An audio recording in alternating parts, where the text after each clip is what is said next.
Kapag napag-uusapan si The King FPJ sa mga panayam na aking inilabas, ay madalas na itinatanong ng ating mga masusugid na tagapanood kung sino nga ba ang nagturo kay FPJ sa husay nito sa paggamit ng baril. Sa video na ito mga dre ay masasagot ang katanungan na iyan. Kaya't samahan niyo ako sa masarap na kwentuhan kasama ang anak ng dating veteranong aktor, komentarista at negosyante na si Rod Navarro.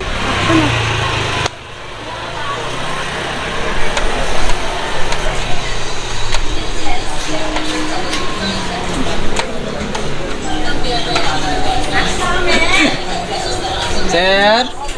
Sir Rod? Hello po. Uy, Sir, finally. Kumusta? Sir Rod. welcome. Pasok po, pasok, Si Bel pasok. po, si Bel. Hello po. Ay, ma'am, pasok po kayo. Sir, pasok. Okay. Tara, pasok tayo. Pasok po, ma'am. Wow. Upo po. Sir, salamat ha. Pasensya na sa Pleasure. abala. Oh, karangalan po nga, napinitsalad mo ako. Thank you. Nanonood pala kayo. Si Sir nanonood oh. Ni Oo. Banjo. Birthday niya ngayon. Kahapon pala. Okay, binati ko nga. Birthday niya kahapon. Alright. Tara. Magandang hapon po sa lahat, lalong-lalo na po sa lahat ng nanonood ng Rai TV.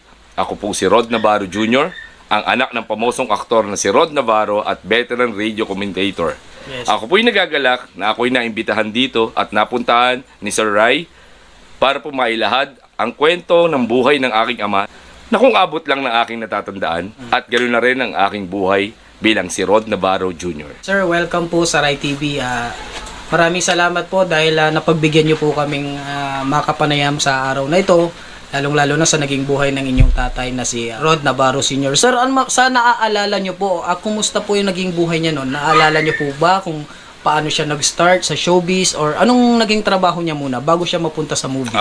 Sa pagkakaabot ng naalala ko at dun sa mga taong nakakausap ko kasi nung ako'y pinanganak, siya ay isang sikat na tao na. Sa totoo lang, siya ay nag-umpisa bilang isang mahirap na tao. Napunta sa Boys Town matapos magkaroon ng gera, aral sa Boys Town hanggang maging sundalo.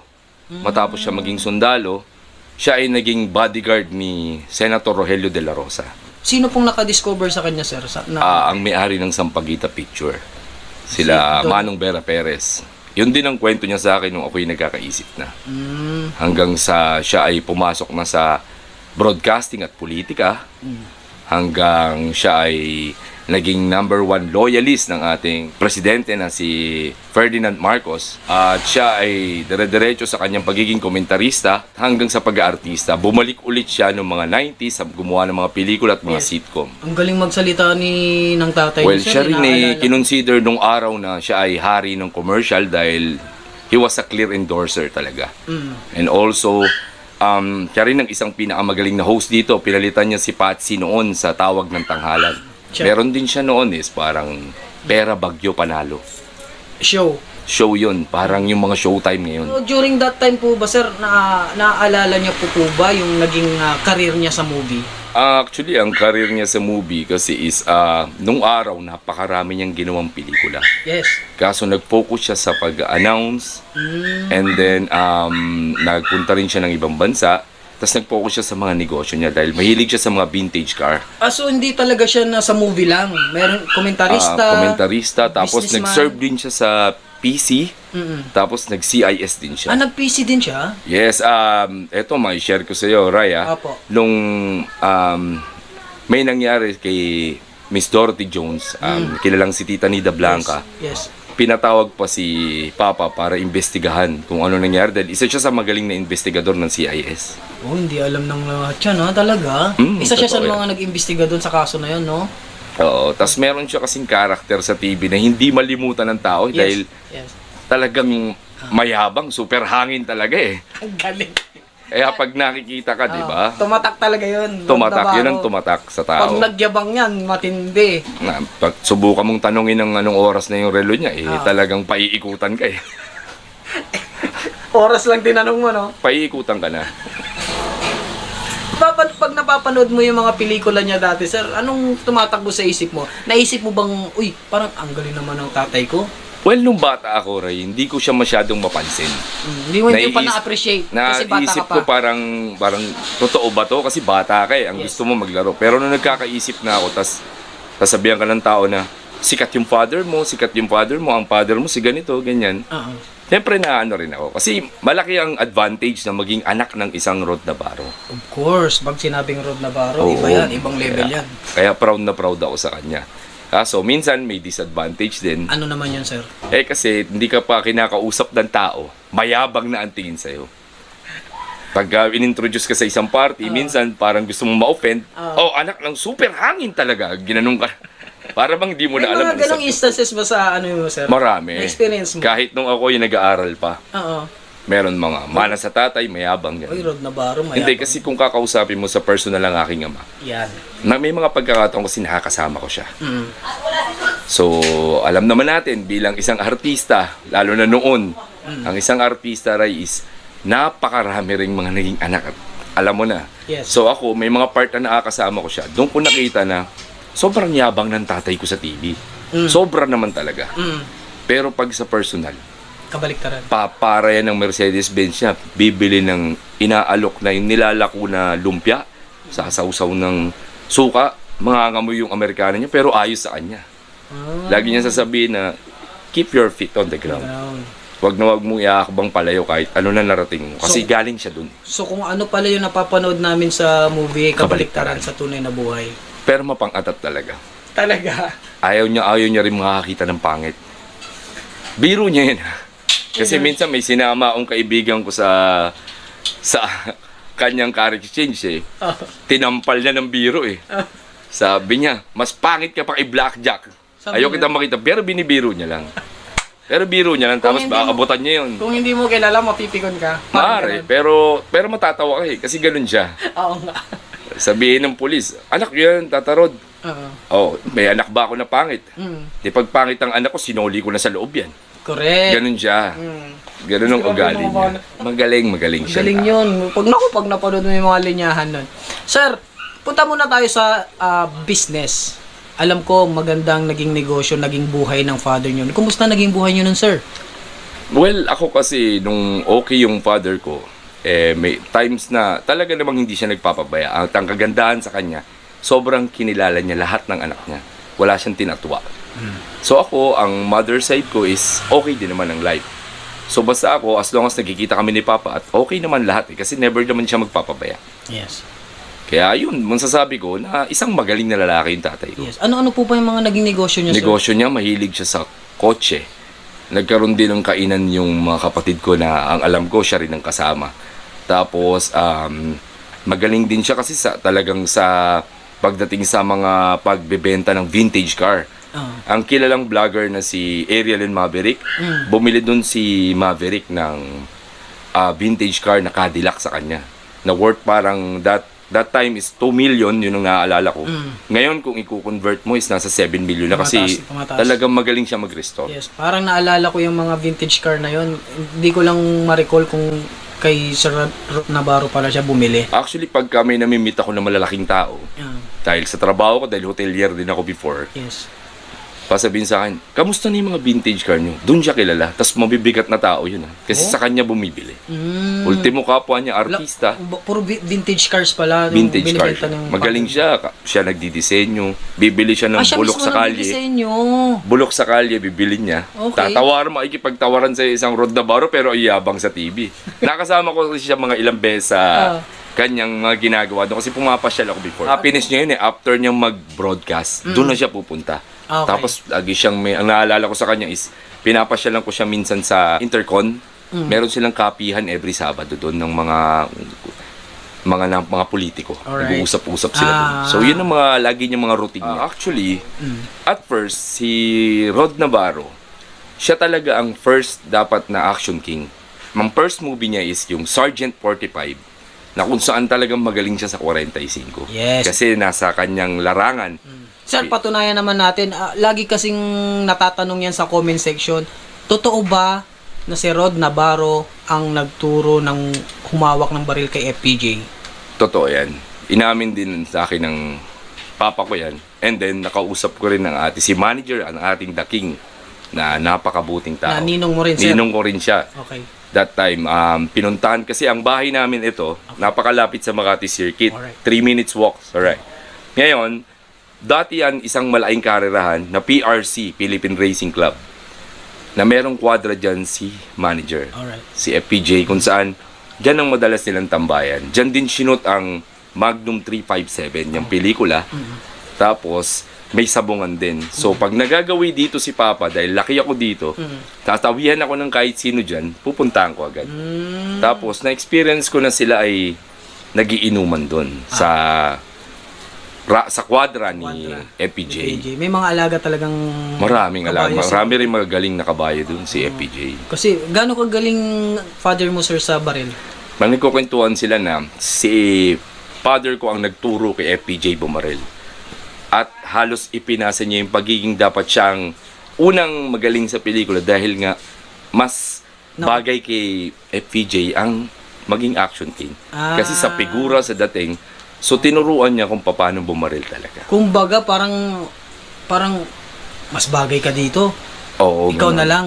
Tulungan na lang kita ang ganito, ganyan. Tapos, Parang binild up niya. Binild up niya. Tapos, ang kabutihan naman din nung ginawa ni FPJ, kasi talagang mabuting tao yan eh. Opo. Lahat naman ng mga pelikula niya, kinuha niya namang character actor si father ko. At marami na rin sumikat si Erpat sa iba-ibang role niya, pero iisa nga lang ang ugali niya. Mayabang talaga. Kontrabidang Yun, mayabang. kontrabida. Pero may mga movie siya na nakakaasar siya talaga bilang isang Hindi, kontrabida. ibig sabihin, effective, sir. Effective. Ganon siya kahusay Ako umarte. napapabilib ako kasi no, nagkaisip na ako, napapanood ko like yung movie niya ng Judge Maximiano Asuncion. Yes. Kung paano niya asarin si Eddie Garcia, magaling si Eddie Garcia dyan. Nag-a-adliban sila. Hindi ko alam sino nga idolin ko ng gusto sa kanila. Ang galing. Grabe, no? Pag veterano tsaka veterano. Magkasama sila bro sa dati sundalo. Pareha silang retirado. Nag-bodyguard din sila pares bago sila nag-join sa pag-aartista. Okay. Kaya kabady niya yan. Nag-bodyguard din pala si Manoy. Mm-mm. Kala ko nagsundalo lang. Nagsundalo tapos nagganon din siya. Yun ang kwento nila. Tapos Kaya nagkasundo sila. magkaibigan sila. Ginawa nila yung pelikulang Bigats, yung kalaban ng Bagets. Sila doon yung medyo edad na. Yan, magkakasama. Ando din yung unang Rod Navarro Jr., aka Rod Navarro Jr. na si Buddy Ricketts, na kapatid ko. Kapatid nyo rin. Yung anak niya doon sa pelikulang yun, anak niya talaga yan. Sa totoong buhay din. Okay. So nag-aartista rin, kasabay ng mga Dolphy Jr., Opo. Panchito Jr. Di ba friend din ni father niyo po si Mang Dolphy? Kaibigan. Kumusta niya. naman yung pagkakaibigan nila, sir? May mga naalala po ba kayong mga kwento na... Mostly kasi halos pelikula ni Dolphy noon nung nag-colored na. Nang napapanood ko, si Papa like yung mga parang Pacifica Palaypay, mga nandoon na siya lagi sila magkasama So, mabuti magkaibigan sila, tapos yung mga anak nila, nakakasama rin namin, nakikilala namin before. Ang pinaka-close ko yan dati is si Kuya Rolly. Na lagi ko nakakwentuhan noon. Bata-bata ako, and then nung last nagkita kami, like after 10 years, nung nagtatrabaho na ako sa Makati, nag-check-in sila sa front ng pinagtatrabahoan ko. Ganun pa rin. Abang tinitignan kita, sir, nagsasalita ka, nakikita ko yung father mo. Kasi ganyan magsalita sa movie yung father mo, sir. Akala mo, binabasa niya yung dialogue niya, no? Actually, hindi Ganun- siya nagda-dialogue. Adlib. Yun ang nakita ko sa kanya, lahat adlib. Kahit nung sumasama ako sa Beboting, dati sumasama ako minsan pag tapos kung ano yung sinuot niya doon, hinihingi ko. Para pag manonood kami ng mga kaibigan ko, ng kung kailan yung date ng palabas, sikat ako, suot ko yung dati. Galing. Wala siyang ibang atatin doon kundi yung magkapatid, di ba? Lait-laitin. Galing. Pero doon kasi siya nakilala, no? Pag sinabi mong Rod Navarro, naku, mayabang talaga yan. Super hangin. Madalas pa siyang igigess ng mga di ba? Dati mga gag show. Gag show. Nakikita ko sila sa Laging Palibasa nagko-comment lalaki sa lang. akin is nagko-comment sa akin is siya ang tatay sa Escalera Brothers daw ng Escalera Brothers ng School Bukol. Lagi yan. Tapos yung kay Joey Marquez sa Palibasa Lalaki, yung binild up niya yung career ni Joey bilang isang politiko, tawa ko ng tawa doon. Kasama niya rin yung veteran actress na si Tita Gloria, na which is magagaling talaga yun. Oo. Hindi, sir, isa po ako sa tagahanga niya. Kasi ang tipo kasi ng father niyo, sir, pag binitawan mo, hindi ka mapapahiya eh. Pag binitawan mo, aasahan mo na maganda yung ipapakita niyang performance. ganun kahusay yung father niyo, sir, no? Actually, marami kang matututunan sa kanya. Ako nga, by blood siguro. Tsaka syempre, dahil lagi ko siya nakakausap, may mga bagay akong sinasabi na sa kanya ko lang natutunan.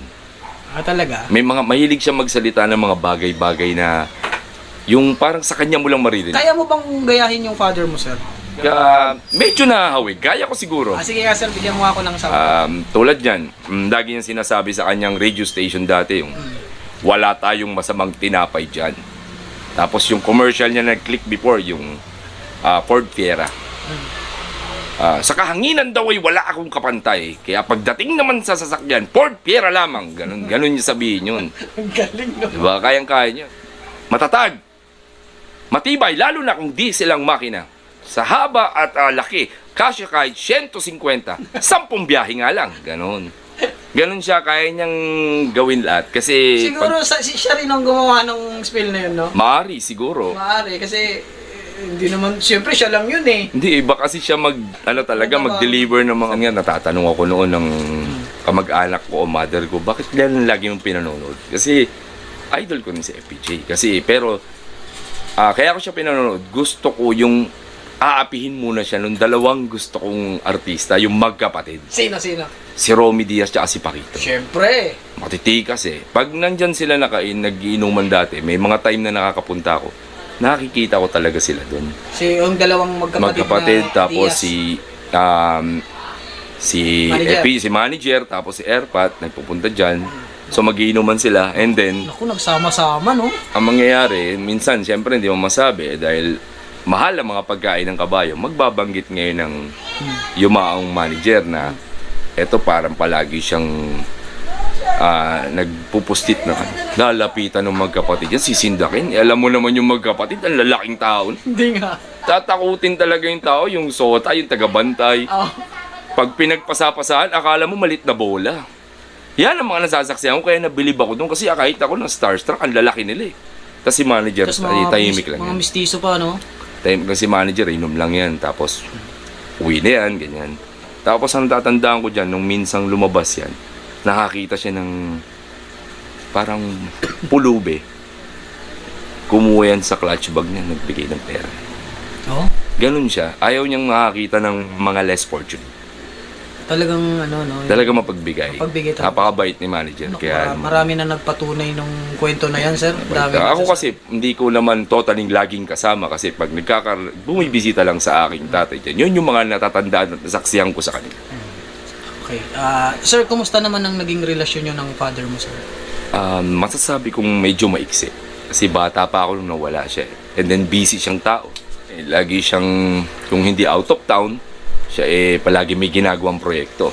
Bihira kayo nagkakasama ng father? Bihira, minsan once a month.